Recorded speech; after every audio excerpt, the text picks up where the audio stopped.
a temas que la verdad que son importantes y que por ahí necesitamos saber, comprender y entender en estos tiempos que estamos viviendo. Así que por eso le queríamos agradecer. Sí, así es. Bueno, muchas gracias a ustedes por la invitación. Bien, algo que también le comentaba a los oyentes que, bueno, usted me había preguntado, ¿no?, hace unos días qué tema podíamos tratar, ¿no? Y propuso entre el estrés o la ansiedad.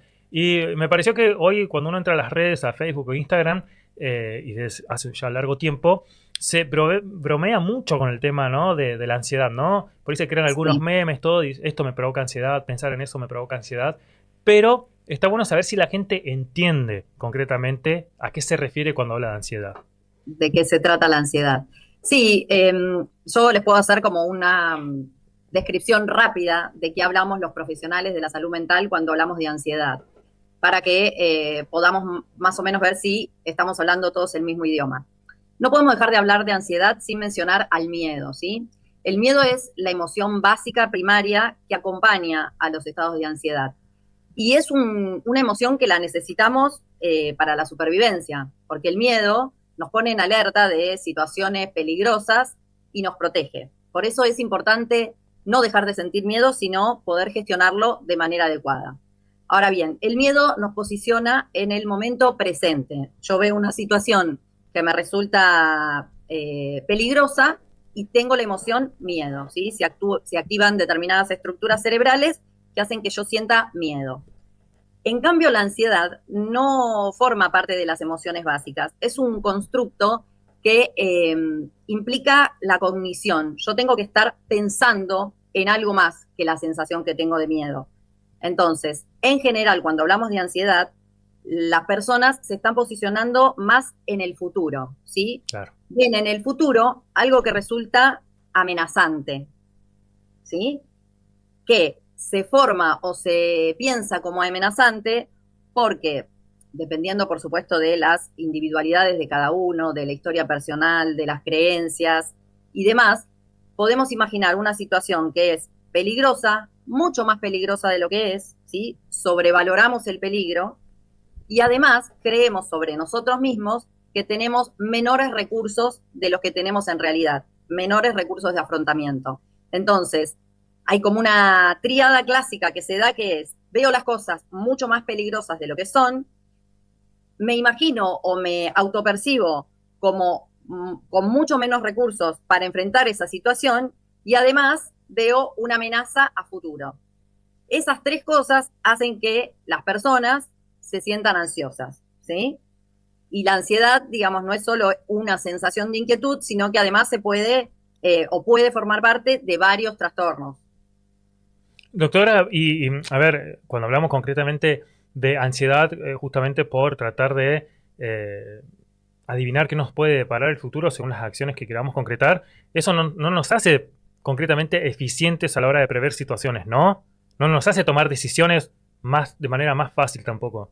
No, justamente porque cuando yo te mencioné antes que cuando tenemos miedo o tenemos mucha ansiedad, a nivel neurobiológico o cerebral, se activa una estructura que es la amígdala cerebral, que nos pone en alerta y que no es la que nos ayuda a tomar decisiones. Entonces, en contraposición, nosotros deberíamos poder parar un poco esa sensación de miedo o racionalizar esa sensación de miedo, que eso se logra poniendo en marcha lo que se llama la corteza prefrontal, que hace como un equilibrio inverso con esta estructura. Y justamente la corteza prefrontal, cuando nosotros la podemos regular o activar frente al miedo, bajamos la sensación de miedo, racionalizamos, ¿sí? Metemos un poco de razón a eso que nos estaba manejando esa emoción, y la corteza prefrontal es la que interviene en la toma de decisiones. Por eso, en una situación de ansiedad o de miedo, lo mejor no es tomar una decisión que tenga Claro. impacto importante en nuestra vida o a largo plazo.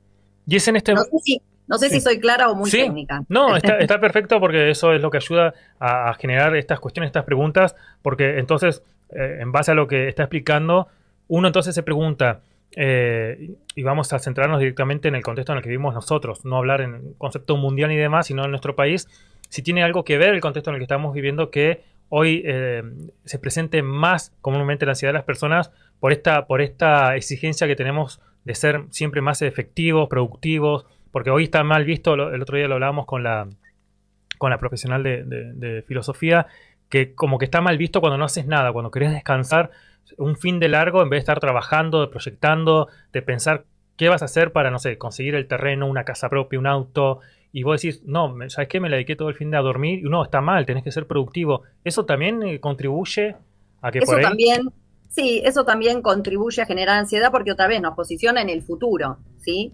Igual, como te digo, depende de las individualidades de cada uno. Hay personas que al posicionarse en el futuro, si no tienen una visión o tan catastrófica o tan negativa de sí mismos, tal vez les sirve como para planificar, ¿sí? En cambio, las personas que sí son tendientes a predisponer, a padecer ansiedad, esto de necesitar estar todo el tiempo pensando a futuro y enganchados con el tema de la productividad, sí los puede poner mucho más ansiosos, porque cuando imaginan el futuro, sin duda lo pueden imaginar de una manera muy negativa. ¿Y en qué momento es cuando uno por ahí se tiene que plantear la necesidad de iniciar un tratamiento? O por ahí viste que la gente siempre te dice, no, pasa que vos sos muy exagerado, exagerada, simplemente sos una persona ansiosa y nada más. ¿Llega algún momento en que hay que pensar en iniciar un tipo de terapia? Sí, en general uno indica o recomienda pedir ayuda cuando esa sensación de ansiedad o de miedo interfiere en tus actividades cotidianas, Bien. ¿sí? Porque además, algo que no dije, cuando uno tiene esa sensación de ansiedad hacia el futuro y un miedo exacerbado, lo que teme es que algo malo ocurra en una determinada situación. Entonces, ¿qué hacemos cuando padecemos eso? Tendemos a evitar esa situación.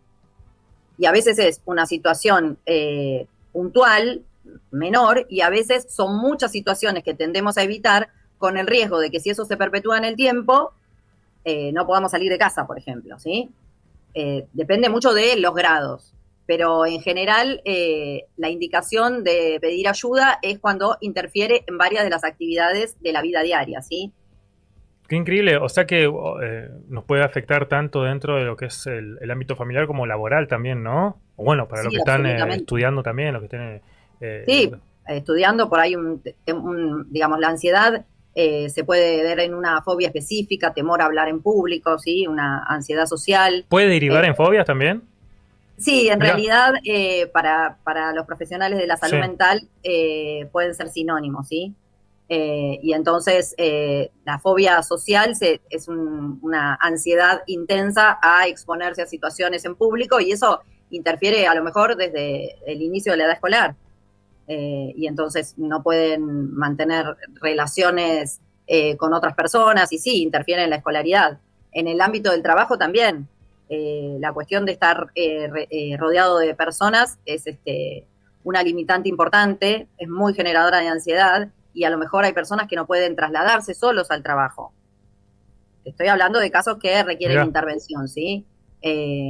La intervención por elección en un grado no muy grave podría ser la terapia cognitivo-conductual bien. porque, como te conté antes, como está implicado el pensamiento, ¿no? Lo que nos imaginamos y la situación catastrófica que vemos a futuro, a través de la terapia cognitiva lo que hacemos es como reestructurar ese pensamiento, ¿sí?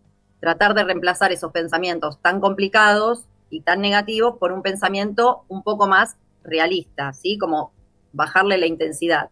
Pero bueno, en algunos casos, cuando el cuadro se acompaña de mucha sintomatología física, ¿no? Mucha taquicardia, Mirá, sudoración, sí. falta de aire, es necesario alguna intervención farmacológica, a lo mejor por un tiempo corto, pero para que toda esa sintomatología baje de intensidad y nos permita pensar mejor a los fines de reestructurar este pensamiento que nos pone muy ansiosos. Bueno, incluso yo he llegado a ver gente bueno, con ataques de llanto o de hambre, ¿no? Que a veces no se dan cuenta que por ahí, bueno, en ámbitos laborales donde hay mucha gente, empezar a agarrar un poco acá, papá, y llevarse así, y no puede quedarse quieto tampoco y estar buscando a ver como si estuvieran siempre indecisos, pero no poder sentarse un rato. Bueno, como son por ahí los ámbitos acá de los medios de comunicación, donde siempre tenés que estar como generando algo, buscando algo, ¿viste? Y hay ciertas funciones en que uno tiene que estar siempre en movimiento para que otro vaya también cumpliendo su función.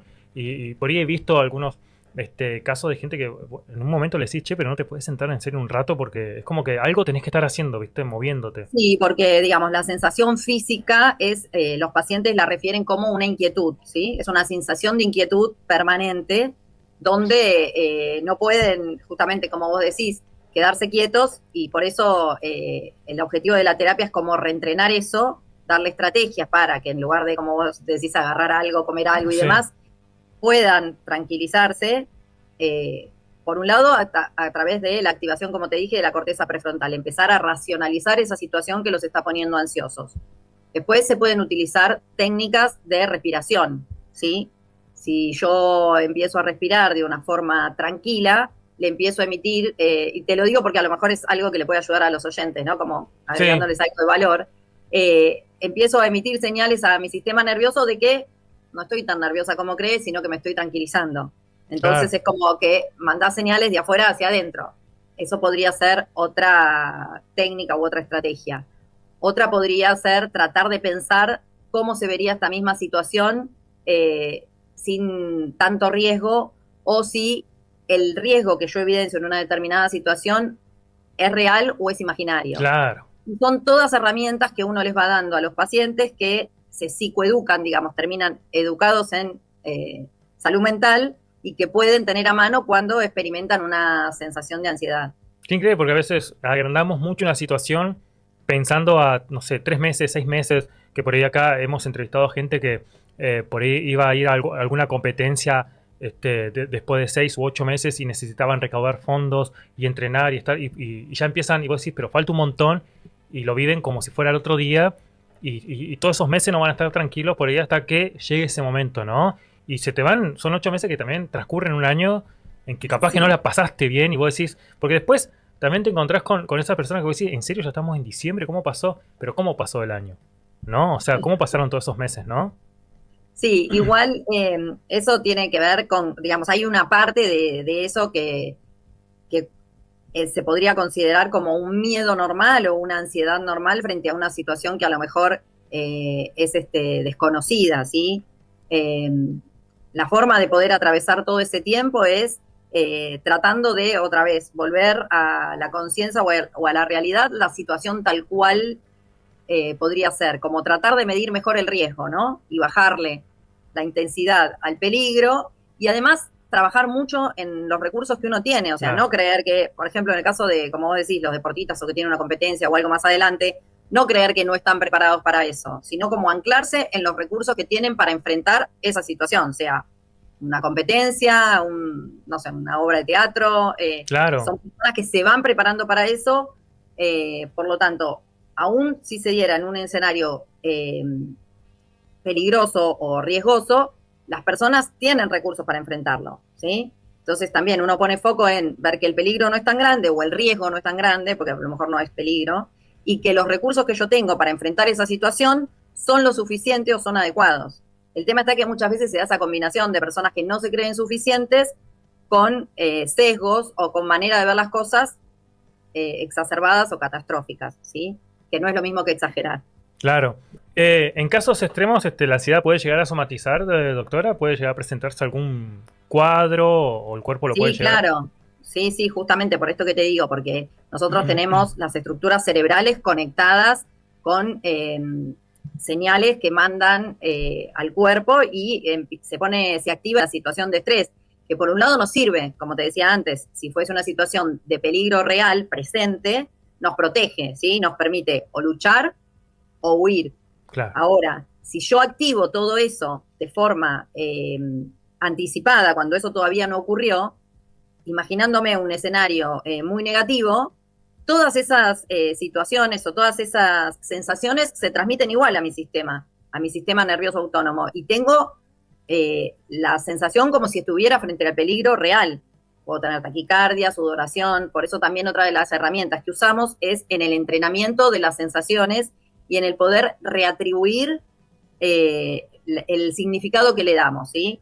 Las personas que ya padecen ansiedad y que empiezan un tratamiento, se entrenan en esto, saben que frente a una situación imaginaria pueden tener sudoración, taquicardia, dolor de pecho, Mira. pueden pensar en un inicio que se están infartando, que se están muriendo, Sin embargo, después de hacer una terapia ya identifican que esto es solamente una señal que le mandó el miedo que tengo o la idea que me provoca ansiedad a mi cuerpo. Qué Y increíble esto. pueden A esto hay que como, darle, disculpe, pero pasa que a esto hay que darle de verdad mucha pelota. Es muy importante porque uno minimiza, como dice usted, esos dolores de pecho, la sudoración, no sé, caída del cabello, lo que sea, uno lo minimiza.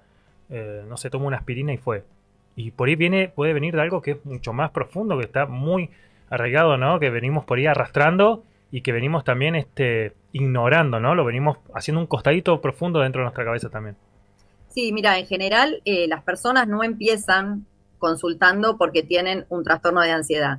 Empiezan recorriendo múltiples médicos de distintas especialidades y terminan derivados o a psicoterapia o al Mira, psiquiatra cuando ya no hay una causa médica, se dice entre comillas, aparente a los que, a los que padecen, ¿sí? o sea, caen cuando ya consultan, cuando están en un extremo, al punto de tener que ser medicado o se puede seguir tratando con una terapia cognitiva nomás. Para mí el tratamiento, como te decía antes, es un tratamiento complementario. El hecho de medicar a alguien que está sufriendo mucho sirve en lo inmediato para el alivio. En general, como te digo, cuando llegan estos pacientes que ya pasaron por un montón de médicos, requiere medicación, sobre todo si interfiere con cuestiones importantes de la vida cotidiana, si está alterado el sueño, ¿sí? Si le impide ir a trabajar o escolarizarse, entonces uno ahí medica. Pero la herramienta fundamental y que se pueden llevar de un tratamiento es poder como modificar un poco el procesamiento de las cosas, ¿sí? Cambiar su cognición respecto de el futuro, el peligro y entender que tienen recursos o desarrollar recursos si hasta ahora no tenía lo suficientes. Eso es Entonces, importante, que son siempre hay complementarios. tiempos de desarrollar recursos.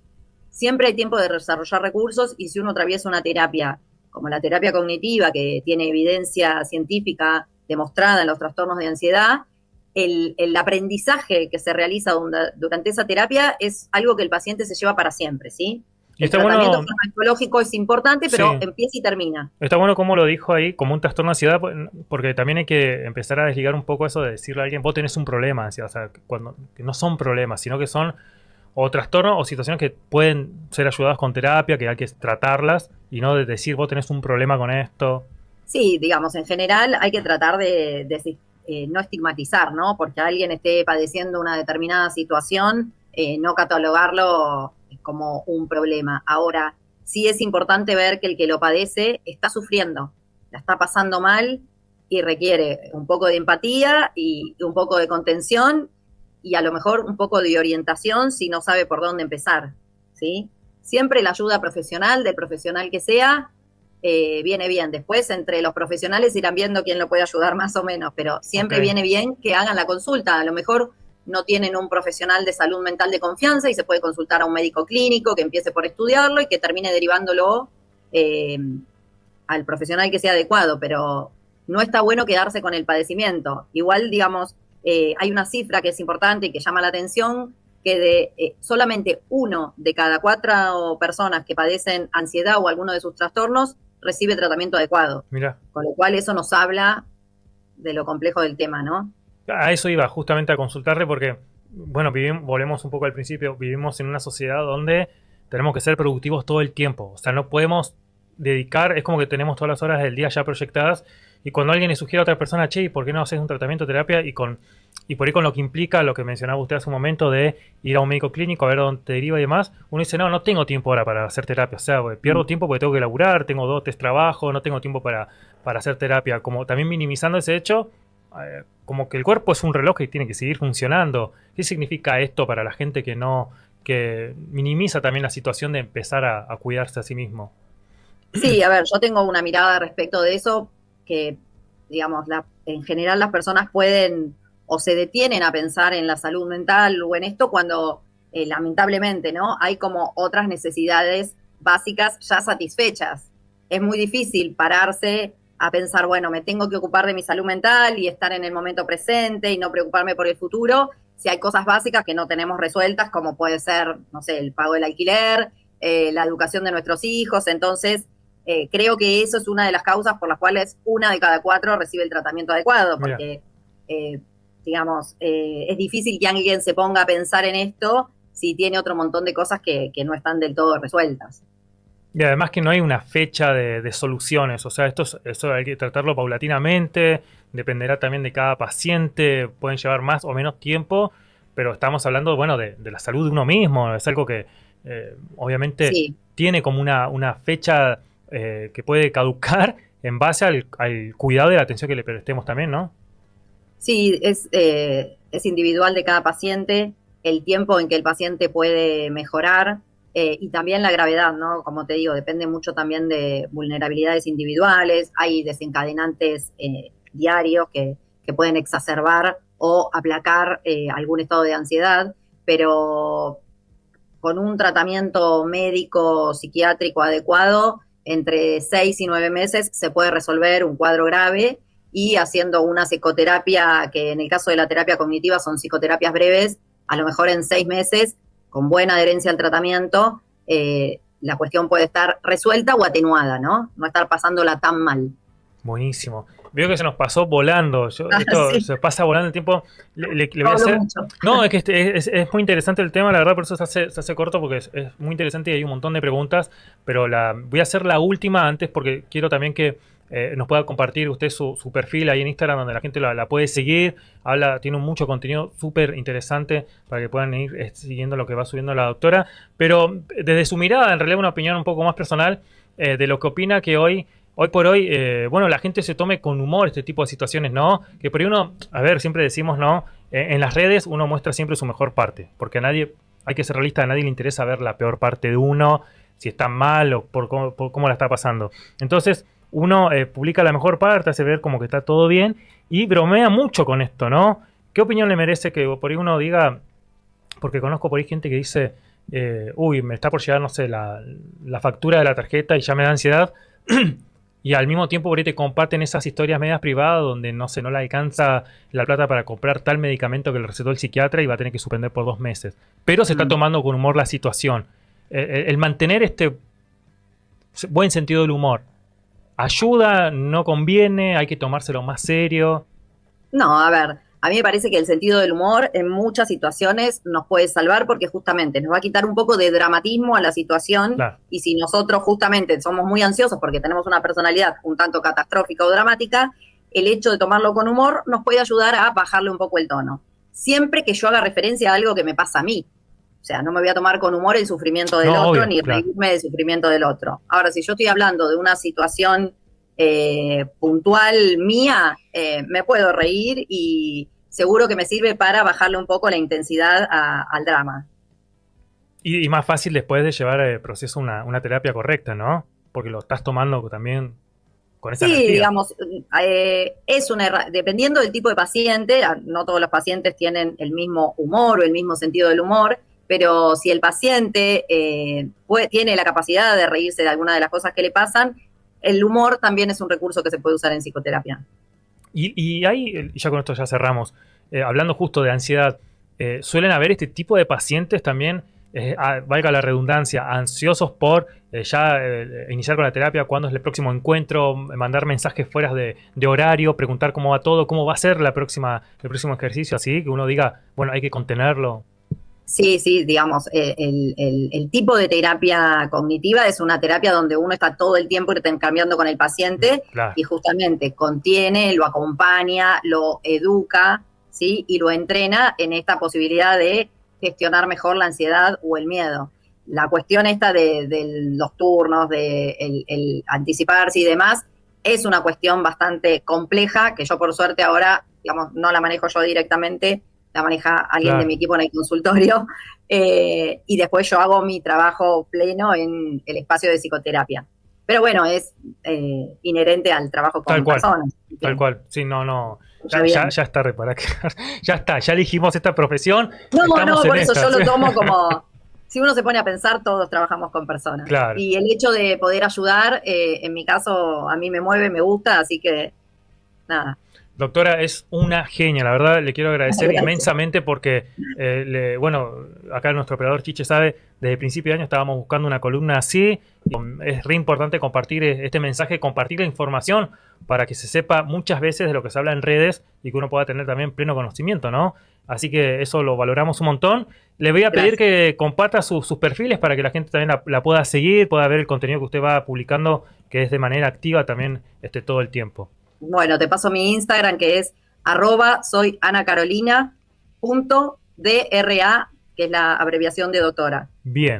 @soyanacarolina.dra. Bien, y acá en Facebook también tenemos ahí, tenemos el link de la doctora también para que la puedan seguir. Ahí está el perfil de Instagram también. La página también tiene una página así, también está el link acá para compartir. Una web. Así que eso está buenísimo. Vamos a aprovechar los lunes que tengamos para poder salir. Dale, un Y gusto. ojalá que, no sé si nos viene otro feriado más, justo acá hay 8. No lo sabemos. El lunes que viene. No lo sabemos, pero bueno, vamos a estar ahí expectantes de lo que va sucediendo. Le queremos dejar un abrazo enorme, doctora, agradecerle por su tiempo, que ha por sido favor. muy valioso. Y bueno, estaremos en Gracias. contacto. Dale, estamos en contacto, Carlos. Gracias por el espacio. No, por favor, ha sido un placer. Muy bien. Mandamos un abrazo enorme. Gracias, hasta luego. Perfecto, bueno, inaugurando nuevo segmento. Y de acá no sé. No sé. No sé, el próximo lunes 8 para colmo. Si la peleamos un poco con Chiche, venimos al feriado. Hasta ahora no nos han dejado venir ni un solo feriado. Y eso que la peleamos, ¿eh? Ahí está el perfil de la doctora. Mira, es súper fácil porque es soyanacarolina.dra. Y ahí tiene todo el contenido por tema, porque ella va publicando por tema. Mira, motivación, soledad, ansiedad, que hablamos hace un ratito, capital del sueño, ruido mental. Todos los temas son recontra, súper interesantes. Así que está bueno para que la empiecen a seguir. Y bueno, también dejar los comentarios. Y nada. Esto queda, Chiche, después segmentado en YouTube. Perfecto. Queda segmentado para que lo puedan ver en cualquier momento del día, del mes, de donde ustedes quieran. Nada. Es tan puntual como nosotros. Puse 19, tipo 19:12 por tirar así un chiste, un horario así random de que íbamos a salir al aire. 19:12 salió.